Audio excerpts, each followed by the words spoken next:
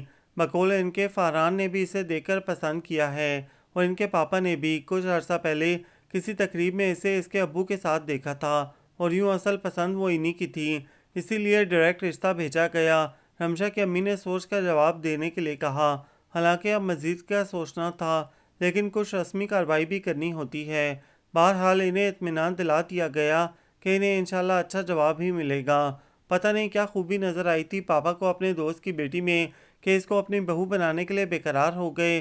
ذرا بھی تو اچھی نہیں ہے شکل میں، اس سے اچھی تو سارا تھی، ہم نے تو اسے تک ناپسند کر دیا تھا۔ میں تو پہلے ہی کہہ رہی تھی پاپا کو کیا پتا آج کل حسن کا کیا معیار ہے، جس طرح پہلے زمانے میں بے جوڑ شادیاں ہوتی تھیں ایسی ہی ڈھونڈ لی اب بھی۔ اچھی خاصی ساملی لڑکی ہے، اور ہمارا فرحان ماشاءاللہ سرخ و سفید، اور پھر مزاج کی بھی بہت تیز لگ رہی تھی، کیسے منہ پھلا کر بیٹھی رہی تھی سارا وقت۔ صورت نہ شکل بھاڑ میں سے نکل۔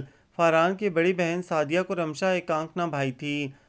ہماری قدیم روایت و رسم و رواج کے مطابق کسی بھی تقریب یا کسی کے گھر سے واپس آ کر گوسپ کا پیریڈ شروع ہو جاتا ہے، لہٰذا اس وقت بھی آپ ہی انہی روایت پر عمل کر رہی ہیں۔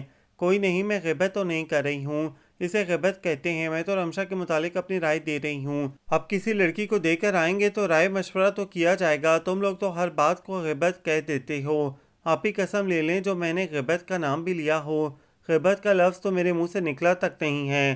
فرحان سے چھوٹے حسان نے شرارت سے معصوم بنتے ہوئے کہا، آپ ہی چھوڑیں اس غیبت کی بحث کو، میں یہ کہہ رہی تھی کہ مجھے تو رمشا بہت پسند آئی، اتنی اٹریکٹیو، اتنی چارمنگ ہے، اتنا خوبصورت ناک نقشہ ہے اس کا، اور رنگ بھی اتنا ساملا نہیں ہے، اچھا خاصا کھلتا ہوا رنگ ہے۔ مجھے اور بھائی کو تو ایسی ہی اٹریکٹیو لڑکیاں پسند ہیں۔ نازیہ نے صوفے پر بیٹھے فرحان کو دیکھا، جو دونوں ہاتھ اپنے سر کی پشت سے لگائے خاموشی سے ان لوگوں کے کمنٹس سن رہا تھا۔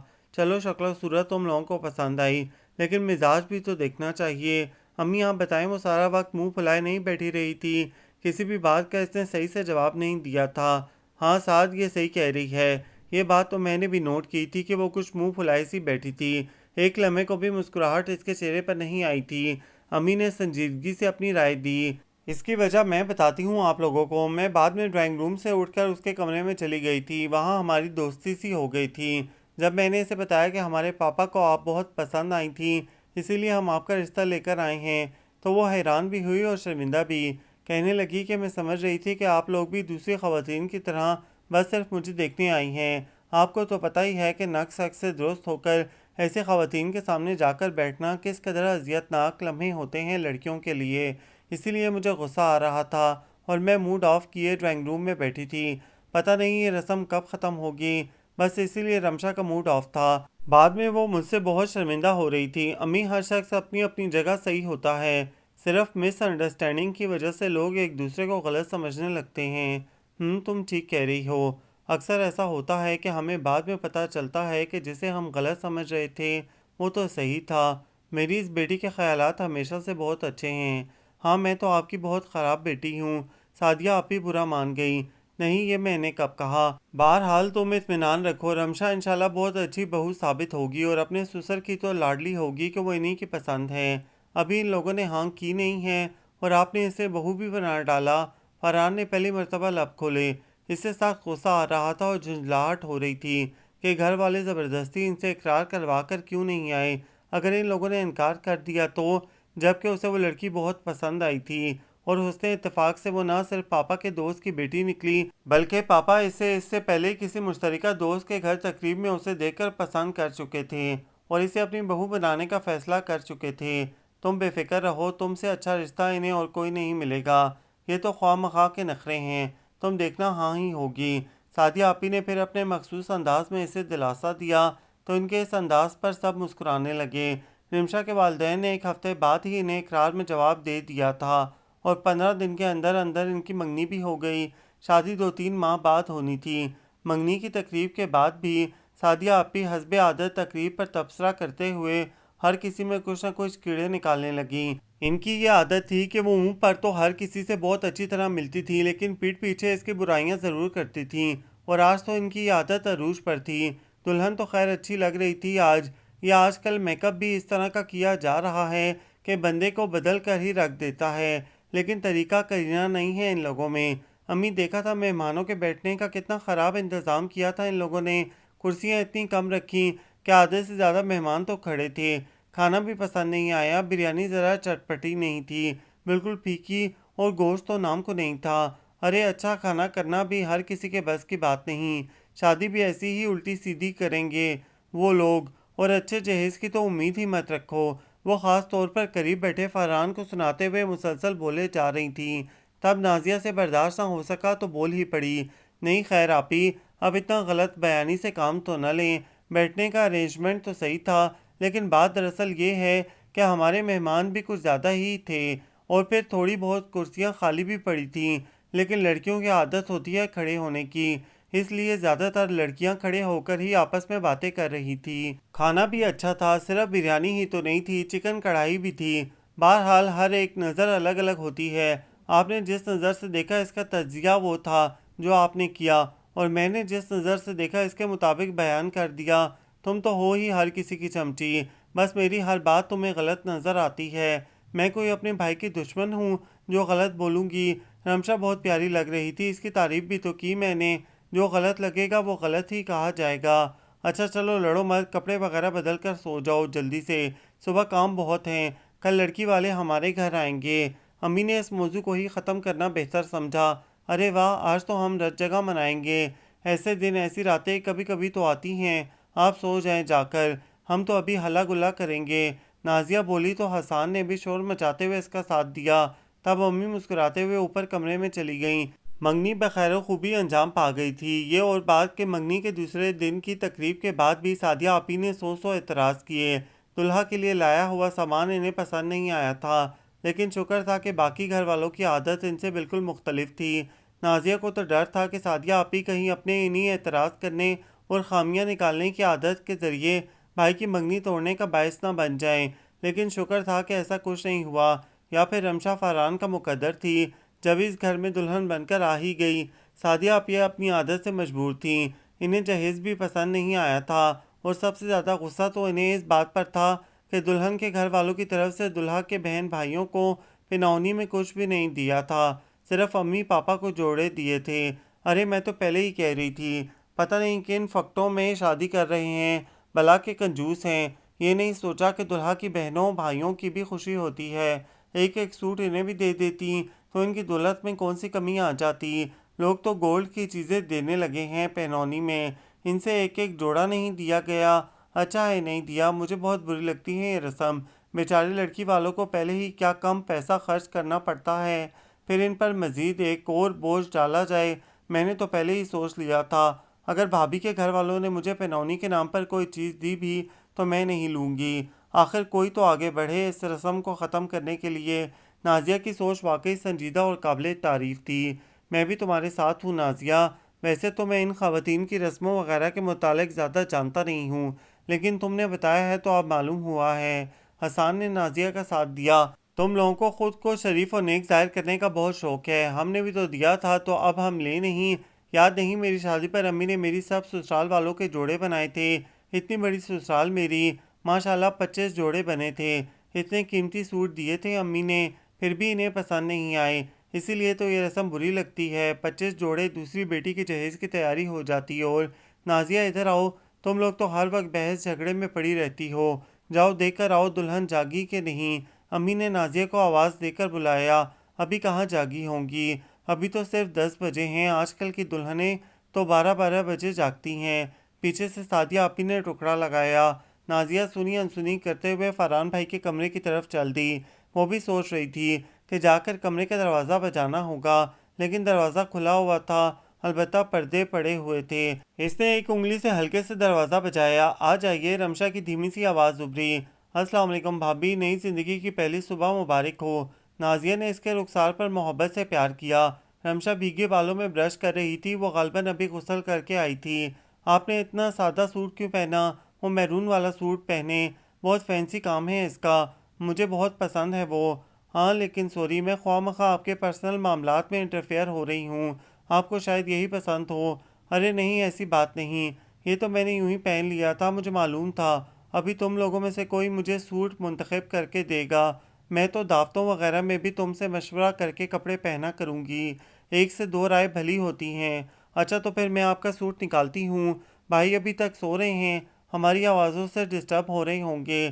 نازیہ نے اپنی آواز دھیمی کرتے ہوئے کہا، پھر وارڈروب سے اس کا میرون سوٹ نکالا اور اس کی پیکنگ کھولتے ہوئے بولی، میک اپ بھی میں ہی کروں گی آپ کا، میں نے بیوٹیشن کا کورس تو نہیں کیا ہے لیکن میں میک اپ بہت زبردست کرتی ہوں، کچھ زیادہ ہی زبردست نہ کر دینا کہ لوگ مجھے پہچاننے سے انکار کر دیں، جیسے میں نے رات کو پہچاننے سے انکار کر دیا تھا۔ فرحان تکیے میں سر گھسائے گھسائے بولا، وہ بڑے مزے سے اوندا لیٹا ان کی باتیں سن رہا تھا۔ خدا کے واسطے نازیہ، مجھے یہ اپنے اصلی روپ میں ہی اچھی لگتی ہیں، کارٹون بنانے سے پہلے مجھے اس کو اصلی روپ میں دیکھ لینے دو۔ اس نے چہرہ اٹھایا۔ اچھا تو کیا میں اتنا برا میک اپ کرتی ہوں؟ نازیہ چیخی، جبکہ وہ گلہ آمیز نظروں سے اس کو دیکھ رہی تھی۔ خاموش آنکھوں کا مفہوم بہت واضح تھا کہ کیا رات کو وہ سب جھوٹ بولا تھا، اور بھابھی بھی تو کل اتنی خوبصورت لگ رہی تھی، یہ اس وقت کل سے زیادہ خوبصورت لگ رہی ہیں، لیکن تم اپنی بھابھی کو بدصورت بنانے پر تلی ہوئی ہو۔ اس نے گہری نگاہ سے رمشا کو دیکھا، جس کے سیاہ بھیگے بال آدھے آگے پڑے تھے اور اس کا شرمیلا چہرہ کل سے زیادہ معصوم اور پاکیزہ لگ رہا تھا۔ ایک تو آپ مردوں کو میک اپ پتہ نہیں کیوں اتنا برا لگتا ہے، بھلا دلہن بغیر میک اپ کے بھی دلہن لگتی ہے، میک اپ کرو لیکن بالکل لائٹ میک اپ نہیں ہوتا دلہنوں کا۔ نہیں نازیہ، بالکل ہلکا سا ہی میک اپ کر دو، جب میں انہی کو اچھی نہیں لگوں گی تو فائدہ کیا ڈارک میک اپ کا؟ رمشا نے بہت آہستہ سے اس سے کہا، لیکن وہ خفگی سے ایک دم تیز آواز میں بولی، کیسے نہیں اچھی لگیں گی؟ ابھی دیکھیے گا، جب میں خوبصورت سا میک اپ کروں گی تو آپ اتنی حسین لگیں گی کہ بھائی دیکھتے کہ دیکھتے رہ جائیں گے، اور پلیز بھائی ڈونٹ ڈسٹرب می، بس آپ دیکھتے رہیں، ابھی میرا دماغ اتنا خراب نہیں ہوا ہے کہ میں یہ فضول حرکت دیکھتا رہوں، میں تو سو رہا ہوں۔ اس نے پھر تکیے میں منہ چھپا لیا۔ تب نازیہ نے سکون کا سانس لے کر اس کا میک اپ شروع کیا، اور جب وہ اپنا کام ختم کر چکی تو رمشا دل ہی دل میں اس کی مہارت کی قائل ہو گئی۔ اس نے اتنی خوبصورتی اور نفاست سے میک اپ کیا تھا کہ وہ آج کل سے بھی زیادہ حسین لگ رہی تھی۔ چلیے بھابھی، اب جلدی سے نیچے چلیں، بہت دیر ہو گئی، یا رکیے میں پہلے پوچھ کر آ جاؤں، کیا آپ یہاں بھائی کے ساتھ ناشتہ کریں گی یا وہاں سب کے ساتھ؟ وہ کمرے سے چلی گئی تو رمشا کا بے اختیار دل چاہا کہ وہ فرحان کو اپنا یہ روپ دکھا کر پوچھے کہ کیا واقعی وہ میک اپ کے بعد خراب لگتی ہے۔ وہ فرحان کی طرف بڑھی، لیکن کچھ سوچ کر اس نے پہلے کمرے کا دروازہ بند کیا اور پھر بیڈ کے قریب آئی اور فرحان کے کندھے پر ہاتھ رکھتے ہوئے جھجک کر رک گئی۔ ابھی صرف ایک رات کی دلہن تھی، شرم نے اس کو چپ رہنے پر مجبور کر دیا، لیکن اس کی چوڑیاں بول اٹھی تھیں کہ وہ فرحان کے بہت قریب ہے، اور پھر اس کے عروسی وجود سے اڑتی مہک پتہ دے رہی تھی کہ وہ اس کے آس پاس ہے۔ میری آنکھیں بند ہیں اور میں سو بھی رہا ہوں، تم جو کچھ کرنا چاہتی ہو کر لو۔ فرحان کی شوخ آواز ابھری، جی نہیں، میں بھلا کیا کرنا چاہوں گی؟ وہ گھبرا کر بیڈ سے ایک قدم دور ہو گئی۔ تب فرحان نے سیدھا لیٹتے ہوئے اس کا ہاتھ پکڑ کر کھینچ لیا۔ رمشا نے سنبھلنے کے لیے بیڈ پر لٹکتی ہوئی گلاب کی لڑیوں کا سہارا لینا چاہا، لیکن وہ بھی ٹوٹ کر اس کے ہاتھ میں آ گئیں اور وہ بالکل فرحان کے قریب بیڈ پر آ گری۔ فرحان کا مسکراتا ہوا چہرہ اس کے بہت قریب تھا۔ اس نے نگاہیں جھکا لی، مجھے منہ سے تعریف کرنا پسند نہیں، لیکن یہ تم لڑکیوں کی کمزوری ہوتی ہے کہ تم منہ سے تعریف سننا چاہتی ہو، لیکن اپنی اگر حقیقی تعریف سننا چاہتی ہو تو میری آنکھوں میں جھانک لیا کرو، جھانک کر دیکھو۔ رمشا نے جھجکتے ہوئے نگاہیں اٹھا کر دیکھا تو اس کی آنکھوں میں محبت اور وارفتگی کا ایک سمندر ٹھاٹھے مار رہا تھا۔ اس سے بہت دیر تک اس کی آنکھوں میں نہیں دیکھا گیا۔ اس نے پلکیں جھکا لیں۔ فرحان کوئی پیار بھری شرارت کرنا چاہ رہا تھا کہ دروازے پر دستک ہوئی۔ وہ یہ نازیہ کی بچی بڑی جلدی واپس آ گئی۔ وہ ہلکے سے بڑبڑا کر تکیے میں منہ گھسا کر پھر لیٹ گیا، جبکہ رمشا جلدی سے دروازے کی طرف بڑھی۔ اس نے دروازہ کھولا تو سامنے نازیہ کے بجائے سعدیہ آپی کھڑی تھیں۔ اس کے تو قدم شرمندگی سے زمین میں گڑ گئے۔ کچھ ان کی چپتی ہوئی طنزیہ نگاہوں نے اس کا خون خشک کر دیا۔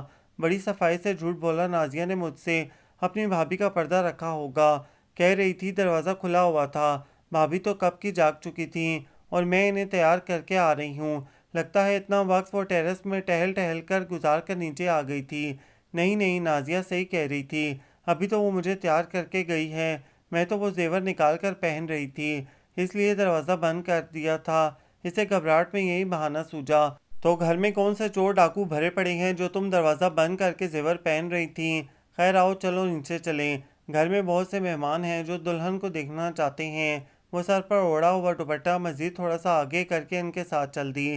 انہوں نے نیچے لے جا کر اسے ڈرائنگ روم میں سب مہمانوں کے بیچ میں صوفے پر بٹھا دیا۔ دیکھیے پھوپھی جان، ہماری بھابھی کتنی حسین لگ رہی ہے، بالکل چاند کا ٹکڑا لگ رہی ہے۔ سعدیہ نے اس کے قریب بیٹھتے ہوئے بہت پیار سے کہا تو وہ حیران رہ گئی۔ کبھی شعلہ کبھی شبنم، اسے اپنی اس نن کی فطرت سمجھ میں نہ آئی تھی۔ ہاں دلہن تو ماشاءاللہ خوبصورت ہے۔ 4-5 لڑکیاں جو غالباً نازیہ وغیرہ کی کزن ہوں گی، وہ پورے اشتیاق سے اس کے قریب آ کر بیٹھ گئیں، اس سے ہنسی مذاق کرنے لگیں۔ تھوڑی دیر بعد سعدیہ ہاتھ میں مرچیں لے کر آئیں اور اس کی نظر اتارنے لگیں۔ سعدیہ آپی بھی اچھی ہیں بیچاری، میں خواہ مخواہ ان کے غصے سے ڈر گئی۔ دروازہ بند دیکھ کر وہ تو یہی سمجھیں گی کہ نازیہ نے جھوٹ بولا ہوگا۔ اس کی رائے سعدیہ کے متعلق اچھی ہوتی چلی گئی۔ سعدیہ ان لوگوں میں سے تھیں جو منہ پر تو بہت اچھے ہوتے ہیں اور پیٹھ پیچھے ہر کسی کی برائیاں کرتے ہیں۔ شمشا کے سامنے تو وہ اسے اس قدر پیار جتاتی تھیں کہ نازیہ منہ بنا کر رہ جاتی۔ اسے سب چھچور پن لگتا تھا۔ اس نے تو بس پہلے دن ہی محبت کا اظہار کیا تھا۔ ہاں دل میں محبت اس کے اب بھی بے پناہ تھی۔ سعدیہ تو جب بھی رمشا کو دیکھتی اس کے ماتھے پر پیار کرتی ہیں۔ ایک چاند آسمان پر ہے، ایک چاند زمین پر ہے، ایک مرتبہ انہوں نے کہا تھا، جسے سن کر نازیہ کے چہرے کے تاثرات بدل گئے۔ اس سے سعدیہ آپی کی تعریف کرنے پر اعتراض نہیں تھا، بلکہ اعتراض اس بات پر تھا کہ یہی سعدیہ آپی جو منہ پر رمشا کی اس قدر تعریفیں کرتی ہیں، وہیں اس کے جاتے ہی اس کی برائیاں شروع کر دیتی ہیں۔ ذرا بھی تو اچھی نہیں ہے، بس میک اپ ڈھنگ کا کرنا آتا ہے، اس لیے تیار ہو کر ذرا بہتر لگتی ہے۔ وہ کئی مرتبہ سعدیہ آپی سے اس بات پر الجھ چکی تھی کہ آپ کو اگر بھابھی اچھی نہیں لگتی تو ٹھیک ہے، لیکن یہ منہ پر ان کی اتنی تعریفیں کیوں کرتی ہیں، بلا وجہ جھوٹ بول کر گناہ کرتی ہیں۔ نازیہ کی اس بات پر سعدیہ اسی کو سنانے لگتی، لیکن سعدیہ کے لاکھ تعریفیں کرنے اور پیار جتانے کے باوجود رمشا کے دل میں سعدیہ کے لیے اتنی محبت نہیں تھی جتنی نازیہ کے لیے تھی۔ اس کا دل خود بخود نازیہ کی طرف کھینچتا تھا۔ حسان بھی بہت اچھی عادت کا تھا، شوق سا حسان، اس کو ہر وقت چھیڑتا ہی رہتا تھا، اور فاران تو تھے ہی اس کے من مندر کے دیوتا۔ اس روز شام کو وہ فاران کے ساتھ 2-3 گھنٹے کے لیے امی کے ہاں چلی آئی۔ وہاں جواد بھائی اسامہ کو لے کر آئے ہوئے تھے۔ اسامہ کو دیکھ کر وہ کھل اٹھی اور تیزی سے لپک کر جواد کی گود سے لے لیا۔ اس وقت میں کچھ اور دعا بھی مانگتی تو وہ بھی قبول ہو جاتی، لیکن میرے لیے اس دعا سے بڑھ کر کوئی اور دعا نہیں کہ اسامہ میرے پاس ہو۔ میں ابھی گاڑی میں راستے بھر یہی دعا کرتی ہوئی آئی ہوں۔ اس نے ڈھیر سارا پیار کر ڈالا اسامہ کو اور پھر اسے گود میں بھینچ کر صوفے پر بیٹھ گئی۔ وہ بھی اس کے سینے میں دبک کر آرام سے بیٹھا رہا۔ رمشا یہ تمہیں ابھی تک بھولا نہیں کس قدر اطمینان سے تمہاری گود میں بیٹھا ہوا ہے، ورنہ یہ میرے علاوہ کسی کے پاس نہیں جاتا ہے، یہاں تک کہ امی کے پاس بھی نہیں، رو رو کر سب کو تنگ کر دیتا ہے۔ جواد نے مسکراتے ہوئے اسے دیکھا۔ اس نے غور کیا جواد بھائی کافی کمزور ہو گئے ہیں۔ اچانک اسے خیال آیا کہ فاران سے تو جواد کا تعارف ہی نہیں کرایا۔ فاران یہ جواد بھائی ہیں میرے تایازاد۔ ہاں میں مل چکا ہوں ان سے 1-2 مرتبہ اپنی شادی پر، اور یہ ان کا بیٹا ہے جس سے شادی سے پہلے ایک مرتبہ میں تمہارا بیٹا سمجھا تھا، یہ ہے ہی میرا بیٹا۔ اس نے بہت پیار سے اسامہ کو دیکھتے ہوئے کہا۔ امی نے فوراً اسے گھورا۔ بے وقوف، بے سوچے سمجھے بول دیتی ہے، اسے فاران کے سامنے ایسی بات نہیں کرنی چاہیے تھی۔ جواد بھائی اسامہ اتنا کمزور کیوں ہو گیا ہے؟ غور سے دیکھے تو بالکل پہچان میں نہیں آ رہا کہ یہ وہی صحت مند بچہ ہے۔ ہاں بس دانت وغیرہ نکال رہا ہے اس لیے، اور سب سے بڑھ کر تمہاری ہڑک میں رو رو کر اس نے اپنا یہ حال کیا ہے۔ میں بتا نہیں سکتا کہ میں اس کو کس طرح سنبھالتا ہوں۔ میری راتوں کی نیند پوری نہیں ہوتی، دن میں آفس جاتا ہوں، اب تو تھک گیا ہوں میں بہت بری طرح سے۔ ہاں ظاہر ہے والدین کو اولاد کی وجہ سے تھوڑی بہت تکلیف تو اٹھانی پڑتی ہے۔ اور فاران بیٹا آپ سنائیں، آپ لوگوں کا کہیں گھومنے وغیرہ جانے کا پروگرام ہے؟ امی نے خوبصورتی سے موضوع بدلا۔ جی آنٹی انشاءاللہ 2-3 دن تک ہم لوگ چلے جائیں گے۔ ہے کتنے دن کا پروگرام ہے؟ جواد کے لہجے میں کچھ بے چینی سی تھی۔ کچھ زیادہ نہیں، بس 20-25 دن رہیں گے۔ آپ تشریف لائیے گا کسی روز ہمارے گھر۔ ضرور فاران، مجھے آپ کے گھر آ کر خوشی ہوگی۔ رمشا مجھے بالکل بہنوں کی طرح عزیز ہے، اور اس کے ناطے آپ میرے بہنوئی ہوئے۔ جی ہاں کیوں نہیں، اب تو ہمارا رشتہ اور زیادہ پکا اور دوستی مضبوط ہو گئی۔ رمشا مجھے دینا ذرا اسامہ کو، اسامہ ہی نام ہے نا؟ جی یہ لیجئے۔ رمشا نے اسامہ کو فاران کی گود میں دینا چاہا تو وہ اس کے پاس جانے کے بجائے رمشا سے مزید چمٹ گیا۔ او ہو تمہیں تو بہت پہچانتا ہے یہ، ایسا ویسا، میری تو جان ہے یہ، بلکہ سمجھے میں نے ہی پالا ہے اسے۔ ہاں پتہ ہے مجھے، ہماری پہلی ملاقات کا سبب بھی یہی بنا تھا، اسی لیے مجھے اور زیادہ عزیز ہے۔ یہ آؤ بیٹا۔ فاران نے اسے گود میں لے کر پیار کیا۔ بلا شبہ وہ ایسا بچہ تھا کہ جسے دیکھ کر ہر ایک کو اس پر پیار آئے۔ فاران کو اسے دیکھ کر دکھ بھی ہوا کہ یہ ننھا سا بچہ ماں کے سائے سے محروم ہے۔ اس سے جواد پر بھی بے حد ترس آ رہا تھا۔ ایک مرد کے لیے کسی بچے کو پالنا بہت مشکل کام ہے۔ دن میں آفس کی ذمہ داریاں سنبھالنا اور رات میں بچے کو سنبھالنا، کبھی کبھی اس کے ساتھ راتوں کو جاگنا، مشکل کام تو عورتوں کے لیے بھی ہے، لیکن اللہ تعالیٰ نے شاید یہ ذمہ داریاں دیتے وقت ان میں قوت برداشت اور ہمت بھی کچھ زیادہ دی تھی۔ اسامہ فاران کی گود میں جاتے ہی چیخ چیخ کر رونے لگا۔ بہت چڑچڑا ہو گیا ہے یہ، پہلے ہر کسی کے پاس مزے سے چلا جاتا تھا، اب ایسے ہی ستانے لگا ہے۔ جواد نے اسامہ کو لیتے ہوئے کہا، اچھا میں اب چلتا ہوں، اتنی جلدی ابھی بیٹھیے، امی شاید کھانا لگانے گئی ہیں، کھانا کھا کر جائیے گا۔ وہ زبردستی انہیں بٹھا کر امی کی مدد کے لیے کچن میں چلی آئی۔ ہر نئے جوڑے کی طرح ان کا ہنی مون پیریڈ بھی بہت خوبصورت گزرا۔ اب تو وہ گھر میں مکمل طور پر ایڈجسٹ ہو چکی تھی، بلکہ اس کا میکے سے زیادہ سسرال میں دل لگتا تھا۔ میکے میں دونوں بھائی اس سے کافی چھوٹے تھے، یہاں تقریباً ہم عمر نازیہ اور شوق سے حسان سے اس کی بہت دوستی تھی۔ ساس بھی بہت اچھی عادت کی تھیں، سعدیہ آپی تو کبھی کبھی آتی تھیں، وہ ان کے سامنے ہر لحاظ سے پرفیکٹ رہنے کی کوشش کرتی تھی تاکہ انہیں کچھ کہنے کا موقع نہ مل سکے، یہاں تک کہ فاران تک کو نظر انداز کر دیتی تھی۔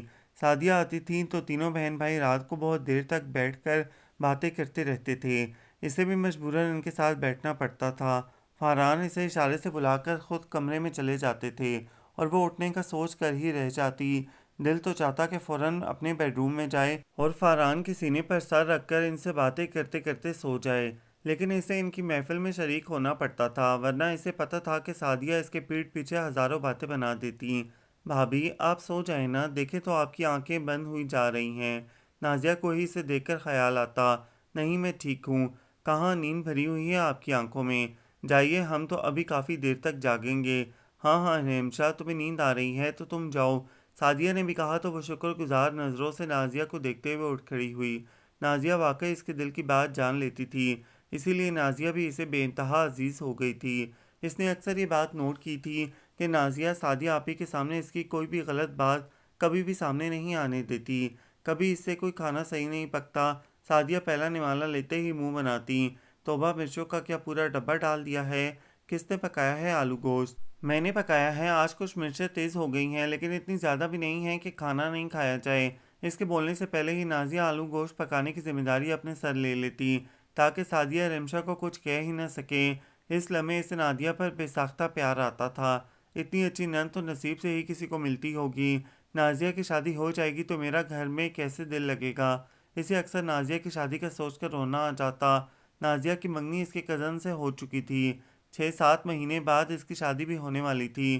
اس کا منگیتر طارق بہت ہنس منکھ اور پیارا سا نوجوان تھا، دونوں ایک دوسرے کو کافی پسند کرتے تھے۔ طارق اس سے بھی بہت فری ہو گیا تھا، بھابھی بھابھی کرتا اس کے آگے پیچھے پھرا کرتا، وہ بھی اسے خوب چھیڑتی۔ نازیہ اس کے گھر آنے پر اپنے کمرے میں چھپ جاتی تھی اور وہ رمشا کے پیچھے پڑ جاتا تھا، بھابھی ایک جھلک دکھا دیں، بھابھی ملاقات کرا دیں، بس تھوڑی سی باتیں کرنی ہیں، اور وہ بھی موقع دیکھ کر اکثر ان کی ملاقات کرا دیتی تھی، لیکن یہ ملاقات صرف چند منٹ کی ہی ہوتی۔ وہ خود اپنی ساس سے ڈرتی تھی، اس لیے فوراً ہی ظالم سماج بن کر آ جاتی۔ زندگی بہت اچھی گزر رہی تھی، اس کی شادی کو 6 ماہ گزر چکے تھے۔ ہر مہینے 3-4 دن کے لیے وہ امی کے گھر رہنے جاتی تھی۔ ابھی کل ہی وہ امی کے گھر رہنے آئی تھی تو امی نے بتایا کہ اسامہ کی طبیعت بہت زیادہ خراب ہے، پرسوں رات کو تو اسے ہاسپٹل لے جانا پڑا۔ امی چلیں، ابھی دیکھنے چلیں؟ فاران آپ چل رہے ہیں پلیز؟ وہ تو تڑپ کر رہ گئی۔ ہاں ہاں کیوں نہیں، ابھی چلو۔ وہ تائی امی کے گھر پہنچے۔ اسامہ اس قدر کمزور ہو رہا تھا کہ پہچان میں نہیں آ رہا تھا، لگ ہی نہیں رہا تھا کہ یہ وہی خوبصورت سا بچہ ہے۔ رمشا تو بے اختیار اسے سینے سے چمٹا کر رو دی، امی کو، یہاں تک کہ فاران کو بھی اسے دیکھ کر بڑا دکھ ہوا۔ کیا ہو گیا ہے اسے جواد بھائی؟ کیوں بیمار رہتا ہے یہ؟ کیوں ایسا ہو گیا ہے؟ صرف اور صرف تمہاری یاد میں، اسے تم میں ماں کی خوشبو محسوس ہوتی ہے، اس نے تو تمہیں ہی اپنی ماں سمجھا ہے اور ماں کی جدائی میں اس کا یہ حال ہو گیا۔ میں نے بہت بڑی غلطی کی جو اس کی ماں کے مرتے ہی اسے تمہارے حوالے کر دیا۔ اس کی اپنی ماں تو مر چکی تھی، پھر اسے ساری عمر ماں سے محروم زندگی گزارنی تھی، پھر اسے کچھ عرصے کے لیے ماں کی محبت دے کر چھین لینے کا کیا فائدہ؟ اسے تو بہتر تھا یہ اس محبت کا ذائقہ ہی نہ چکھتا، کم سے کم اس طرح زندگی سے دور تو نہیں ہوتا چاہتا۔ جواد باپ تھے، ایک دم پھوٹ پڑے، اولاد کی محبت میں بولتے بولتے رو دیے۔ جواد بھائی اب میں اسامہ کو اپنے ساتھ لے جاؤں گی، آپ فکر نہ کریں، اسے میں اپنے پاس رکھوں گی۔ فارہان آپ کی اجازت ہے، بتائیے پلیز۔ یقین جانیے کوئی ماں اپنی اولاد کو جتنا چاہ سکتی ہے، مجھے ویسے ہی بہت شدید محبت ہے اس سے۔ شادی کے بعد بھی جب یہ مجھ سے دور تھا، میں نے آپ سب پر کسی پر ظاہر نہیں کیا کہ میں اسامہ کو یاد کر کر کے اکثر روتی ہوں۔ میں یہ سوچ کر دل کو تسلی دے دیتی کہ وہ صرف جواد بھائی کا بیٹا ہے، میرا اس سے کوئی تعلق نہیں۔ لیکن دیکھ لیں، اس نے یہ ثابت کر دیا کہ یہ واقعی میرا بیٹا ہے۔ وہ جذبات کی رو میں بہہ کر اسے بڑے اطمینان سے اپنا بیٹا کہے جا رہی تھی، اور اس کی امی پہلو بدل کر رہ جاتی۔ سب کے سامنے تو وہ اسے ٹوک بھی نہیں سکتی تھیں کہ اس طرح فارہان کے سامنے بولنے سے کہیں وہ شک میں نہ پڑ جائے کہ یہ رمشا کا بیٹا ہی تو نہیں ہے۔ لیکن فارہان کے چہرے سے ایسے کوئی تاثرات ظاہر نہیں ہو رہے تھے، بلکہ وہ بڑے خلوص سے کہہ رہے تھے، ہاں ہاں ہم اسے اپنے ساتھ لے چلتے ہیں، اب یہ ہمارے ساتھ ہی رہے گا ہمارا بیٹا بن کر۔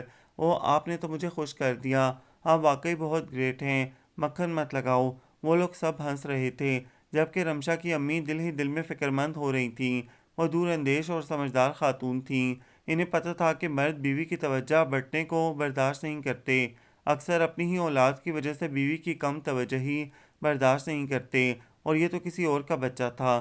کبھی نہ کبھی ان کا اس بات پر جھگڑا ہونا لازمی تھا، لیکن فی الحال تو وہ کچھ بھی نہیں کہہ سکتی تھیں، اس لیے خاموش رہیں۔ لیکن جب فارہان کو گھر چھوڑ کر واپس چلے گئے تو انہوں نے رمشا کو سمجھایا، بلکہ سمجھایا کیا، اچھے خاصے لتے لیے، تم پچھتاؤ گی ایک دن بہت، کیوں اپنی زندگی خراب کرنے پر تلی ہوئی ہو۔ کوئی مرد اتنا عظیم نہیں ہوتا ہے، شروع شروع میں برداشت کرے گا، لیکن کب تک؟ اور تمہاری سسرال والے، تم نے کچھ سوچا نہ سمجھا کہ وہ کیا کہیں گے؟ میں نے فارہان سے کہہ دیا ہے، وہ سب کو سمجھا دیں گے، اور آپ پریشان نہیں ہو امی، فارہان بہت اچھے ہیں، عام آدمیوں سے بالکل مختلف۔ ابھی تمہاری شادی کو زیادہ عرصہ نہیں گزرا نا، سب عام شوہر بن جاتے ہیں، میرا تجربہ بہت ہے، تم نے بہت بڑی غلطی کی ہے، اب تو غلطی ہو گئی۔ اس نے یہ کہہ کر گویا بات ختم کرنی چاہی تو امی بھی خاموش ہو گئیں۔ انہیں علم تھا کہ جب تک اسے ٹھوکر نہیں لگے گی وہ نہیں سنبھل سکتی۔ وہ ابھی امی کے گھر ہی رہ رہی تھی کہ اس روز شام کو نازیہ کا فون آیا، بھابھی آپ گھر کب آئیں گی؟ پلیز جلدی سے گھر آ جائیں۔ وہ آواز سے بہت روحان سی لگ رہی تھی۔ کیا ہوا نازیہ، خیریت؟ خیریت ہی تو نہیں ہے، جس روز آپ اپنی امی کے گھر گئی تھیں اسی روز سعدیہ آپ ہی آئی تھیں، بہت غصے میں تھیں، کہہ رہی تھی انہوں نے طارق کو کسی لڑکی کے ساتھ گاڑی میں بیٹھے دیکھا ہے، اور اس سے پہلے بھی وہ 2-3 مرتبہ اسی لڑکی کے ساتھ دیکھ چکی ہیں۔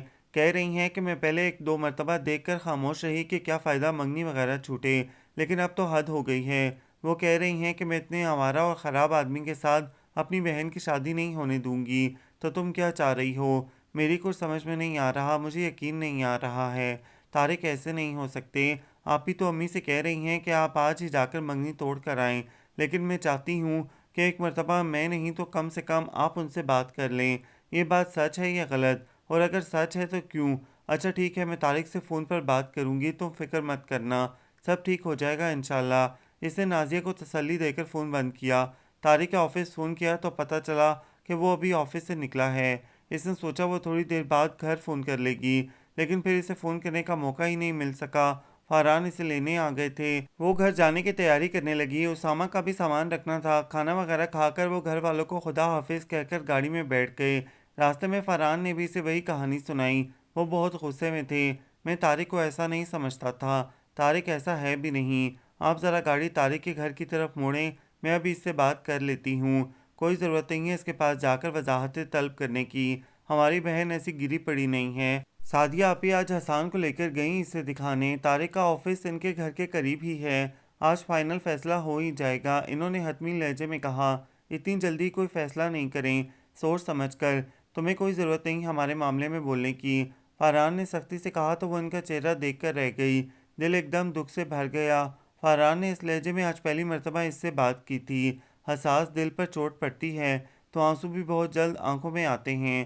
وہ اپنے آنسو چھپانے کے لیے اسامہ پر جھک گئی، اسے ڈر لگ رہا تھا، گھر میں پہلے ہی ٹینشن تھا اور وہ اسامہ کو لے کر جا رہی ہے تو سب کو ایک نئی صورتحال سے دوچار ہونا پڑے گا۔ پتہ نہیں فارہان نے گھر والوں کو بتایا بھی ہے یا نہیں۔ گھر پہنچی تو اندر سے تیز تیز بولنے کی آوازیں آ رہی تھیں۔ فارہان تیزی سے اندر داخل ہوئے، وہ بھی جھجکتے ہوئے ان کے پیچھے گئی۔ اسامہ اس کی گود میں تھا، اندر کمرے کی سچویشن عجیب سی ہو رہی تھی، امی ایک طرف بیٹھی رو رہی تھیں، حسان اور انکل اس کے سسر غصے سے چلا رہے تھے۔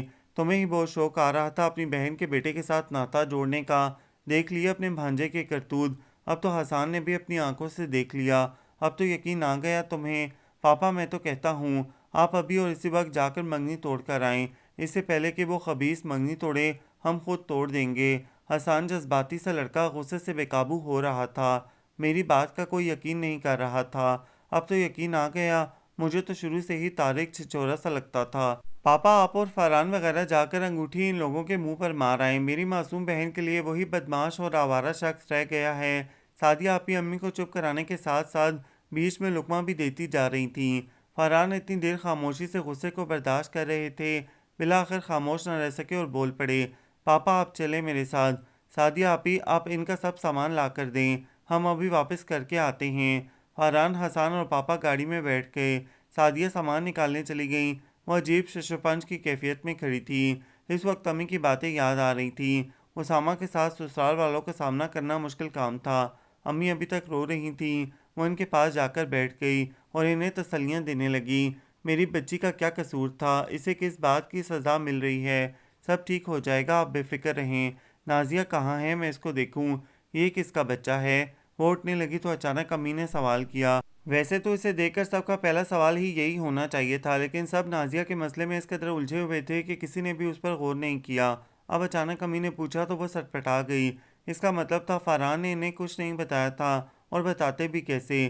اسی دن سے تو گھر میں یہ کرائسس پیدا ہوا تھا، یہ جواد بھائی کا بیٹا ہے، میں نے غالباً ایک مرتبہ پہلے آپ کو بتایا تھا، جواد بھائی کی بیوی اسامہ کی پیدائش پر انتقال کر گئی تھیں، اس لیے میں نے ہی اسے رکھا تھا کئی مہینے تک، میں نے اسے پالا ہے، مجھ سے بہت ہلا ہوا تھا، اس لیے اب میری شادی کے بعد میری جدائی میں بیمار ہو گیا ہے، اسی لیے میں کچھ عرصے کے لیے اسے اپنے پاس لے آئی ہوں۔ اس نے جان بوجھ کر کچھ عرصے کے لیے کہا، حالانکہ اس کا ارادہ تو اب ہمیشہ اپنے ساتھ رکھنے کا تھا، لیکن اس کا خیال تھا کہ آہستہ آہستہ سب گھر والے اس سے مانوس ہو جائیں گے، بلکہ اس کو چاہنے لگیں گے، تو وہ خود یہی کہیں گے کہ اس کو کہیں نہیں جانے دو، اور یہ تو اس کو یقین تھا کہ وہ اتنا پیارا بچہ ہے کہ ہر شخص اس سے محبت کرنے لگتا ہے۔ میں نازیہ کو دیکھتی ہوں، وہ اٹھ کر نازیہ کے کمرے میں چلی آئی، نازیہ تکیے میں منہ چھپائے زاروں قطار رو رہی تھی۔ نازیہ، اس نے اسامہ کو ایک طرف بٹھا کر نازیہ کے کندھے پر ہاتھ رکھا، وہ اٹھ کر اس سے چمٹ کر اور زیادہ تیزی سے رونے لگی، بھابھی آپ کیوں چلی گئی تھی، آپ بھی کچھ نہیں کر سکیں، یہ لوگ منگنی توڑے ہیں، چاہے ساری دنیا طارق کے خلاف بولے تب بھی مجھے یقین نہیں آئے گا، طارق مجھے بہت چاہتے ہیں، وہ کبھی بھی مجھے دھوکہ نہیں دے سکتے، کم سے کم طارق سے ایک مرتبہ بات کر کے ان سے وضاحت تو طلب کر لی جاتی، مجھے یقین ہے ان لوگوں کو ضرور کوئی غلط فہمی ہوئی ہے، ہاں مجھے بھی یقین ہے، تم فکر نہ کرو، انشاءاللہ سب ٹھیک ہو جائے گا، اب کیا خاک ٹھیک ہوگا، منگنی ہی ٹوٹ گئی، وہ بلک بلک کر رو دی، رمشا خود بھی اس کے ساتھ رونے لگی، تمہارا فون سنتے ہی میں نے طارق کے آفس فون کیا، لیکن وہ وہاں سے جا چکا تھا، ہاں شاید نصیب میں ہی یہ لکھا تھا، وہ پھر اندھی ہو کر لیٹ گئی، بھابھی پلیز میں سونا چاہتی ہوں، وہ شاید تنہائی میں اور زیادہ کھل کر رونا چاہتی تھی، ٹھیک ہے تم آرام کرو، وہ اسامہ کو اٹھا کر اپنے کمرے میں چلی آئی، فاران وغیرہ سب سامان واپس کر کے آ چکے تھے، بقول ان کے طارق گھر میں نہیں تھا، ورنہ وہ اسے بری طرح مارتے، رمشا تو حیران پریشان ان کا اتنا غصہ دیکھ رہی تھی، اسے نہیں معلوم تھا کہ فرحان کو اتنا شدید غصہ آتا ہے، ابھی تک اس کے سامنے تو وہ ہمیشہ بہت نرم اور ٹھنڈے مزاج کے رہے تھے۔ رات کو سعدیہ آپی کو اسامہ کے بارے میں بتانا پڑا، وہ بڑے چپتے ہوئے سوال کر رہی تھیں، تمہارے تایا کے گھر میں کوئی نہیں تھا بچے کو پالنے والا، تو تمہاری امی پال لیتی، ان کو تو تجربہ ہوگا بچے پالنے کا، کنواری لڑکیوں کو کہاں آتا ہے بچے پالنا، جب تک اپنے بچے نہ ہوں کسی اور کے بچے کو نہیں پال سکتے، اللہ نے ایسی صفت رکھی ہے لڑکیوں میں کہ شادی کے بعد جب اپنی اولاد ہوتی ہے تو خود بخود پالنا بھی آ جاتا ہے، بچے پالنا کیا مشکل ہے، بس شرط یہ ہے کہ بچے سے محبت بہت ہو، پھر سب مشکلیں آسان ہو جاتی ہیں، تمہیں اس سے بہت زیادہ محبت ہے، ان کا لہجہ پہلے سے بھی زیادہ چپتا ہوا تھا، جیسے کچھ اگلوانا چاہتی ہوں، میرا خیال ہے اسامہ ہے ہی اتنا کیوٹ بچہ کہ ہر کوئی اس سے محبت کرنے پر مجبور ہو جاتا ہے، اس نے حسان کو دیکھتے ہوئے کہا، جو اسامہ کو زور زور سے اچھالتے ہوئے پیار کر رہا تھا، فاران نے اجازت دے دی تمہیں، میں چند دن کے لیے لائی تھی اسے، اس نے ان کی تسلی کے لیے کہا، دیکھیں گے یہ چند دن کتنے عرصے میں گزریں گے، ان کے طنزیہ لہجے پر وہ چونک گئی، اسے اسامہ کو مستقل اپنے پاس رکھنا مشکل لگ رہا تھا، بالکل صحیح ڈانٹ رہی تھی امی، میکے اور سسرال میں بہت فرق ہوتا ہے، اچھا آپ طارق کے بارے میں بتائیں مجھے، مجھے تو کچھ پتہ ہی نہیں چلا۔ اس نے گفتگو کا رخ بدلا۔ وہ ایک مرتبہ پھر اسے تفصیل بتانے لگیں تو اس نے ان کا دھیان بٹنے پر دل ہی دل میں شکر ادا کیا۔ رات کو فاران اپنے بیڈ پر تکیوں میں منہ چھپائے لیٹے تھے۔ وہ اسامہ کو سلانے کی تیاری کر رہی تھی۔ اس کا بستر وغیرہ تیار کر کے اسے فاران کے برابر میں لٹایا تو وہ چونک اٹھے۔ کیا مطلب اسے یہاں سلاؤ گی؟ ظاہر ہے اپنے پاس ہی سلاؤں گی۔ اتنے سے بچے کو کیا نیچے سلاؤں؟ لیکن یہ ہم دونوں کے درمیان سوئے گا اور رات کو پشی وغیرہ کر کے مجھے بھی ناپاک کر دے گا۔ آپ کی اپنی اولاد ہوگی تو وہ بھی تو یہیں سوئے گی۔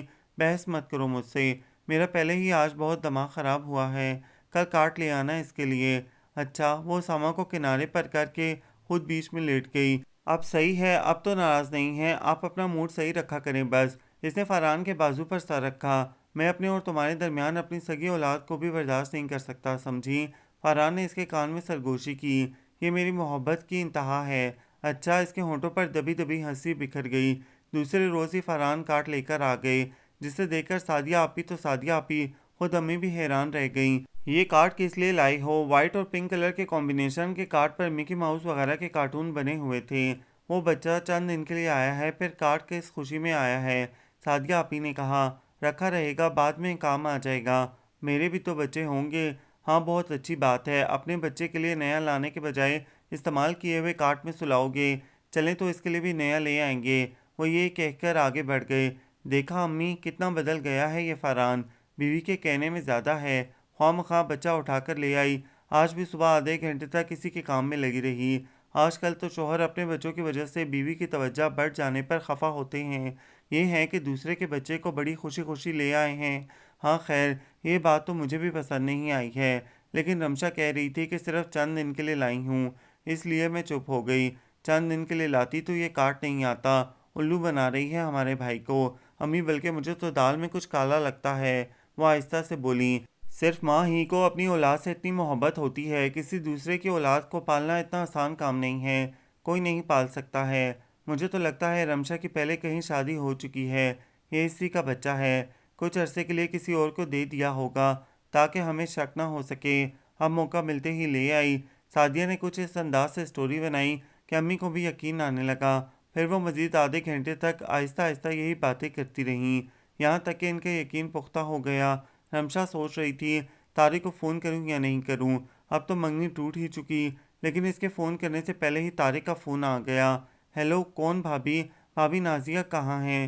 دیکھیے آپ بھی باقی سب کی طرح ناراض نہیں ہوئیے گا، بس ایک مرتبہ میری نازیہ سے بات کرا دے پلیز، میں بلاتی ہوں۔ وہ نازیہ کو فون دے کر خود دوسرے کمرے میں چلی گئی۔ تھوڑی دیر بعد نازیہ اس کے پاس آئی۔ دیکھا بھابھی، میں کہتی تھی نا طارق ایسے نہیں ہیں۔ طارق کہہ رہے ہیں کہ جس لڑکی کے ساتھ سعدیہ آپی نے مجھے 2-3 مرتبہ دیکھا تھا وہ میرے آفس میں کام کرتی ہے، اس کی ٹانگ میں کچھ ڈیفیکٹ ہے، وہ بیچاری تھوڑا لنگڑا کر چلتی ہے، بس میں آتی جاتی ہے، مجھے اس پر بہت ترس آتا ہے، اس لیے اکثر اسے ڈراپ کر دیتا ہوں، اور کوئی بات نہیں ہے۔ وہ کہہ رہے تھے کہ اگر سعدیہ آپی چاہیں تو میرے آفس آ کر اس لڑکی کو خود اپنی آنکھوں سے دیکھ لیں، تب انہیں میری بات کا یقین آ جائے گا۔ دیکھا نازیہ، ذرا سی بات تھی اور اس کا بتنگڑ بن گیا، اور محض اتنی سی بات پر منگنی ٹوٹ گئی۔ سعدیہ آپی کی یہی عادت تو مجھے زہر لگتی ہے، پتہ نہیں کیوں ان کی ادھر کی ادھر لگانے کی، دوسروں کی خامیاں ڈھونڈنے کی اور برائیاں کرنے کی عادت ہے۔ انہیں نہیں معلوم ان کی اس عادت کی وجہ سے کس کس کی زندگیاں تباہ ہو جاتی ہیں۔ اس کا لہجہ گلوگیر ہو گیا۔ رمشا نے اس کے ٹھنڈے برف ہاتھ اپنے ہاتھوں میں لے کر محبت سے دبائے۔ اسی لمحے اسامہ کے زور سے رونے کی آواز آئی۔ وہ تڑپ کر اٹھی اور تیزی سے باہر برآمدے کی طرف بھاگی، جہاں سے رونے کی آواز آ رہی تھی۔ فاران اسامہ کو گود میں لیے اسے سنبھالنے کی کوشش کر رہے تھے۔ برابر میں سعدیہ آپی کا 7 سالہ بیٹا دانش کھڑا تھا، جو ابھی تھوڑی دیر قبل اسامہ کو رمشا سے لے کر گیا تھا۔ غالباً اسی کی گود سے اسامہ گرا تھا۔ کیا ہوا اسامہ کو؟ گر گیا ہے؟ اس نے جھپٹ کر اسامہ کو فاران سے لیا اور اس کے چہرے پر بوسوں کی بوچھاڑ کر دی۔ فاران عجیب سی نظروں سے اس کی یہ تڑپ، بے قراری اور ویلہانہ محبت کو دیکھ رہا تھا۔ ابھی تھوڑی دیر قبل لان میں اس کے ساتھ بیٹھی سعدیہ آپی اس سے جو باتیں کر رہی تھیں وہ ان پر ذرا برابر بھی یقین نہیں کر رہا تھا، بلکہ اسے سعدیہ آپی کی گوہر افشانیوں پر غصہ آ رہا تھا جو وہ رمشا کے خلاف کر رہی تھیں۔ لیکن یہ انسان کی فطرت ہے کہ اس کو جس بات پر بہکایا جائے وہ اس پر یقین نہ کرنے کے باوجود، اسی رخ پر نہ چاہنے کے باوجود سوچنے لگتا ہے۔ فاران کے ساتھ بھی یہی ہوا۔ اسے سعدیہ آپی کی بات کچھ کچھ سچ لگنے لگی۔ ایسی تڑپ اور ایسی محبت تو صرف اپنی سگی اولاد سے ہی ہو سکتی ہے۔ اس کا دماغ یکدم غصے سے گھومنے لگا تو وہ تیزی سے پلٹا اور گاڑی میں بیٹھ کر باہر نکل گیا۔ یہ اس کی عادت تھی کہ اس کو جب بھی کسی بات پر غصہ آتا تھا یا کوئی ٹینشن ہوتا تھا تو وہ گاڑی لے کر نکل جاتا اور سڑکوں پر ریس ڈرائیونگ کرتا رہتا۔ ابھی بھی وہ کافی دیر تک سڑکوں پر ادھر ادھر گاڑی دوڑاتا رہا، پھر گھر آنے کے بجائے اچانک گاڑی کا رخ اپنی سسرال کی طرف موڑ لیا۔ گھر میں صرف رمشا کی امی تھیں۔ شکر تھا کہ اس کے سسر نہیں تھے۔ اس نے رمشا کی امی سے کہا کہ مجھے سچ سچ بتا دیں کہ اسامہ رمشا کا ہی بیٹا ہے اور یہ کہ رمشا کی اس کے ساتھ دوسری شادی ہے۔ امی تو یہ سن کر دنگ رہ گئیں۔ جس بات کا انہیں خدشہ تھا وہی ہوگا، اسی لیے وہ اس بیوقوف لڑکی کو منع کرتی تھیں جو صرف اپنے دل کی سن کر الٹے سیدھے فیصلے کر لیتی تھی۔ بالآخر اسامہ کی محبت میں اس نے اپنا گھر تباہ کر لیا۔ فاران بیٹے، تم شاید اسامہ کے لیے رمشا کی شدید محبت دیکھ کر شک میں مبتلا ہو گئے، حالانکہ ایسی کوئی بات نہیں ہے۔ تمہیں یقین نہ آئے تو میں جواد اور نیلی کی شادی کی تصویریں تمہیں دکھا دیتی ہوں۔ رمشا نیلی کو بہت چاہتی تھی، اس لیے اس کے بیٹے سے بھی محبت کرتی ہے اور جواد تو رمشا کو بالکل اپنی سگی بہن سمجھتا ہے۔ میں یہ کب کہہ رہا ہوں کہ رمشا کی پہلی شادی جواد سے ہی ہوئی ہوگی، وہ کوئی اور بھی تو ہو سکتا ہے۔ فاران سرد لہجے میں کہہ کر اٹھ کھڑے ہوئے۔ وہ اسے بیٹھنے کے لیے اصرار کرتی رہیں کہ مزید اسے سمجھاتی، لیکن وہ رکے نہیں۔ گھر آ کر وہ چپ چاپ خاموشی سے اپنے کمرے میں جا کر لیٹ گئے۔ کافی رات ہو گئی تھی۔ رمشا اسامہ کو سلا چکی تھی۔ آپ کہاں چلے گئے تھے؟ اتنی دیر ہو گئی، میں کب سے پریشان ہو رہی تھی۔ اسے خبر نہ تھی کہ شام سے اب تک فاران کے دل کی دنیا ہی بدل گئی۔ تمہارے پاس اتنا وقت ہوتا ہے کہ میرے لیے پریشان ہو سکو؟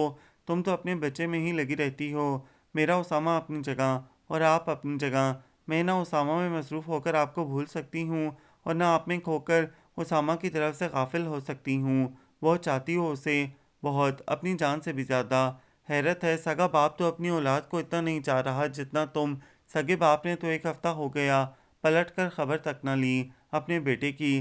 جواد ہی باپ ہے نا اس کا؟ فاران نے نفسیاتی طریقے سے پوچھنا چاہا تاکہ وہ روانی سے صحیح جواب دے دے کہ نہیں، جواد اس کا سگا باپ نہیں ہے، لیکن وہ کچھ کہنے کے بجائے حیرت سے انہیں دیکھنے لگی۔ آج کیسی باتیں کر رہے ہیں آپ؟ ہو سکتا ہے جواد بھائی کو میری سسرال میں آنا اچھا نہیں لگ رہا ہو، تو فون کر کے تو خیریت معلوم کر سکتے تھے، یا فون کرنا بھی اچھا نہیں لگ رہا تھا؟ ہاں، پتہ نہیں فون کیوں نہیں کیا انہوں نے، اس نے سادگی سے کہا۔ زیادہ معصوم مت بنو، اب میں ساری سٹوری سمجھ گیا ہوں۔ اسامہ کسی اور کا نہیں، خود تمہارا بیٹا ہے۔ تمہارے گھر والوں نے تمہاری پہلی شادی مجھ سے چھپائی اور تمہارے پہلے شوہر کی اولاد کو بھی میرے ساتھ تھوپ دیا۔ یہ کیا کہہ رہے ہیں آپ؟ آپ نے تو پوری کہانی بنا ڈالی۔ رمشا کے سر میں دھماکے سے ہونے لگے۔ آپ تو ایسی باتیں نہیں سوچتے تھے۔ کس نے بہکایا ہے آپ کو، بتائیے؟ مجھے کسی نے نہیں بہکایا۔ مجھے پتہ ہے ضرور سعدیہ آپی، میری بہن کا نام لیا تو زبان کاٹ دوں گا تمہاری۔ اپنے جرم پر پردہ ڈال کر میری بہن کے خلاف مجھے بھڑکا رہی ہو۔ کل صبح ہوتے ہی اپنی اولاد کو لے کر یہاں سے چلی جانا اور اسے میرے ساتھ تھوپنے کے بجائے اس کے باپ کے حوالے کرو۔ فاران منہ سے زہر اگل کر تکیہ اٹھا کر دوسرے کمرے میں چلے گئے اور وہ ساری رات روتی رہی اسامہ کی معصومیت اور اپنی بے بسی پر۔ وہ گھر آ چکی تھی۔ دکھ تو اس بات کا تھا کہ امی نے بھی اس کا غم بانٹنے کے بجائے اسی کو صلواتیں سنائیں۔ ان کا خیال تھا کہ سارا قصور رمشا کا ہی ہے۔ اس نے ان کا کہنا نہ سن کر سخت غلطی کی۔ آخر ان کا کچھ نہ کچھ تجربہ تھا، جبھی تو وہ رمشا کو منع کرتی تھیں۔ جواد بھائی آفس کی طرف سے کسی کام کے سلسلے میں اسلام آباد گئے ہوئے تھے اور یہی وجہ تھی ان کے فون نہ کرنے کی۔ دوسرے، وہ اسامہ کو رمشا کو دیکھ کر ہمیشہ مطمئن ہو جاتے تھے۔ 15 دن بعد جب وہ کراچی آئے تو انہیں اپنی امی کی زبانی رمشا کے بارے میں خبر ملی۔ وہ انتہائی پریشان اور نادم ہو گئے کہ ان کی وجہ سے، ان کے بیٹے کی وجہ سے رمشا کا گھر برباد ہو گیا۔ وہ فوراً چچی کے گھر پہنچے۔ چچی تو اسے دیکھ کر دوسرے کمرے میں چلی گئیں، البتہ رمشا اسامہ کو لے کر ڈرائنگ روم میں آ گئی۔ جواد کو اسے دیکھ کر بہت دکھ ہوا۔ ملگجے سے کپڑوں میں وہ خود بھی بکھری بکھری سی ہو رہی تھی۔ جواد نے اسامہ کو گود میں لے کر پیار کیا۔ تم کب آئیں؟ 1 ہفتہ ہو گیا، وہ آہستہ سے بولی۔ مجھے پتہ چلا تھا، امی نے مجھے بتایا تھا۔ مجھے بہت دکھ ہوا کہ میری وجہ سے تمہارا گھر برباد ہو رہا ہے۔ اس میں آپ کا کیا قصور؟ لیکن تم فکر نہ کرو، میں انشاءاللہ ضرور کچھ نہ کچھ کروں گا۔ اسامہ کیسا رہا میرے بغیر؟ فرسٹ کلاس، بالکل بھی تنگ نہیں کیا۔ ہاں مجھے پتہ ہے، تمہاری محبت میں یہ مجھے بھی بھول جاتا ہے۔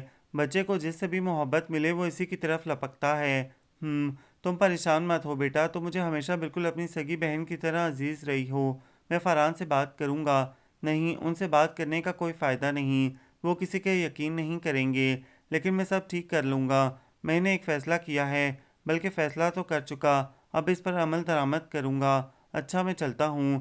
جواد اسامہ کو پیار کر کے چلے گئے۔ وہ گمسم ذہن کے ساتھ وہیں بیٹھی رہی۔ نازیہ 2 دن سے امی سے بحث کر رہی تھی کہ آپ لوگوں نے بھابھی پر بلا وجہ الزام لگایا ہے، بھائی نے انہیں ان کے گھر بھیج کر ظلم کیا ہے۔ سعدیہ آپی کی تو عادت ہے ہی، ذرا سی بات کا فساد بنا دیتی ہیں، بلکہ بات کچھ بھی نہیں ہوتی ہے اور افسانہ بن جاتا ہے۔ میری منگنی تو سعدیہ آپی نے توڑوا دی، لیکن اب میں بھابھی کو برباد نہیں ہونے دوں گی۔ اب تو آپ لوگوں کو پتہ چل گیا کہ طارق بے قصور تھے، لیکن اب صرف آپ لوگوں کے پاس پچھتاوا ہی رہ گیا ہے۔ اسی طرح امی آپ بھابھی کے معاملے میں بھی پچھتائیں گی۔ سعدیہ آپی آپ کی بیٹی ہیں، اسی لیے آپ کو ان کی برائی نہیں لگ رہی، ورنہ ان کی یہ عادت اتنی خراب ہے کہ یہ گھروں کو اجاڑ دیتی ہیں، رشتے توڑوا دیتی ہے، اور افسوس اس بات کا ہے کہ انہیں اپنی اس بہت بڑی خامی کا احساس تک نہیں۔ اس کی آواز گلوگیر ہو گئی۔ آج وہ بلا جھجک امی کے سامنے سب کچھ بول پڑی تو وہ بھی اس کے دکھ پر دکھی ہو گئیں۔ میں فاران کو سمجھاؤں گی کہ وہ دلہن کو لے آئے اور تمہارے سلسلے میں بھی بات کروں گی، انہوں نے کچھ سوچ کر کہا۔ اسے ذرا برابر بھی یقین نہیں تھا کہ سب کچھ اتنی آسانی سے اور اتنی جلد ہو جائے گا۔ جواد بھائی 4 دن پہلے ہی تو اس سے مل کر گئے تھے، اور اب فاران، جواد بھائی اور ایک قبول صورت اجنبی خاتون ڈرائنگ روم میں موجود تھے، جن کا تعارف جواد بھائی نے اس طرح کرایا کہ یہ میری وائف ہے اور تمہاری بھابھی۔ اس کا تو منہ حیرت سے کھلا کا کھلا رہ گیا۔ فاران کی جواد بھائی کے ساتھ آمد کیا کم حیرت انگیز تھی، جو جواد بھائی نے ایک اور دھماکہ کر دیا۔ اسے بے اختیار بہت شدت کے ساتھ نیلی بھابھی یاد آئی۔ کس قدر بے وفا ہوتے ہیں مرد۔ جواد نیلی کی محبت کا کس قدر دعویٰ کرتے تھے، اور اب کتنے مزے سے دوسری شادی کر لی۔ پہلے تو تم اپنا منہ بند کرو اور اتنی حیران نہ ہو، میں تمہیں سب کچھ بتا دیتا ہوں، اور چچی آپ کو بھی۔ پھر انہوں نے جو کچھ بتایا اس کی تفصیل کچھ یوں تھی کہ جب انہیں پتہ چلا کہ فاران رمشا سے اسامہ کی وجہ سے ناراض ہے اور شدید غلط فہمی کا شکار ہے، تو وہ جو نیلی کے بعد کبھی نہ شادی کرنے کا فیصلہ کر چکے ہیں، محض اسامہ کی خاطر اور رمشا کا گھر برباد ہونے سے بچانے کے لیے شادی کرنے کا فیصلہ کر لیا، اور اس کے لیے انہیں اپنے آفس میں کام کرنے والی آسیہ بیگم سے زیادہ مناسب کوئی اور نہیں لگا۔ آسیہ بیگم ایک طلاق یافتہ عورت تھیں جنہیں ان کے شوہر نے اولاد پیدا نہ کرنے کی پاداش میں چھوڑ دیا تھا۔ وہ خود اولاد کو ترسی ہوئی ایک نیک اور محبت کرنے والی خاتون تھیں، اسی لیے جواد نے ان کا انتخاب کیا کہ وہ اسامہ کو سچی محبت اور ممتا دے سکتی تھیں۔ نکاح کے بعد وہ فاران کے پاس گئے اور انہیں سب تفصیل بتائی، ساتھ ہی مزید ثبوت کے لیے انہیں نیلی کی تصویریں دکھائیں۔ اسامہ ہو بہو نیلی کی کاپی تھا، اور یہی سب سے بڑا ثبوت تھا کہ اسامہ رمشا کا نہیں، نیلی کا بیٹا ہے۔ جواد نے کہا کہ رمشا تو معصوم سی اور ایک محبت کرنے والی لڑکی تھی، اور اس کے محبت کرنے کے جرم کی اتنی بڑی سزا کیوں دی گئی؟